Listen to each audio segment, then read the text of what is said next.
Kannappa cinema ఎలా ఉందో సూటిగా సుత్తి లేకుండా చెప్పాలంటే ఇది ఒక మామూలు కథను వాణిజ్య కోణంలో నానా సినీ మసాలాలు దట్టించి పాన్ ఇండియా రేంజ్ క్రియేట్ చేసి జనంలోకి వదిలారు.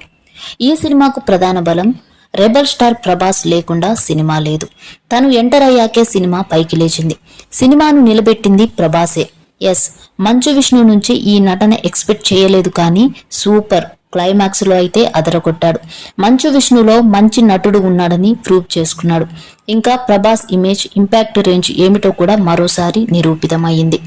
ఒక నాస్తికుడు శివభక్తుడిగా మారే ఒక చిన్న కథకు అనేక కల్పనలు జత చేసి యాక్షన్ సీన్స్ పెట్టి చివరకు హీరోయిన్ కు కురస బట్టలు తొడిగి పెద్ద స్టార్ ను ప్రవేశపెట్టి నానా వేషాలు వేశారు. మొత్తంగా సక్సెస్ అయ్యారు. మరి first half slow, very slow. అసలు ఈ సినిమాకు ఎడిటర్ లేడా అనిపిస్తుంది. నిర్మాతగా విష్ణు మంచి ప్రయత్నం, సాహసం, రిస్క్ చేశాడు.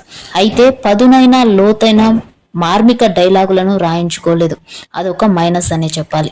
వాయులింగం అనే కొత్త పాయింట్ మొదట్లో ఆసక్తి రేపిన మరీ భారీ యుద్ధాలు అతి కనిపిస్తాయి. ఓవరాల్ గా సినిమా ప్రభాస్ మేనియాతో పాటు క్లైమాక్స్ విష్ణు నటనతో గట్టెక్కారు. ఇంకా మిగతా వారు తమ పరిధి మేరకు నటించారు. మరి ఈ సినిమా మీరు చూసారా?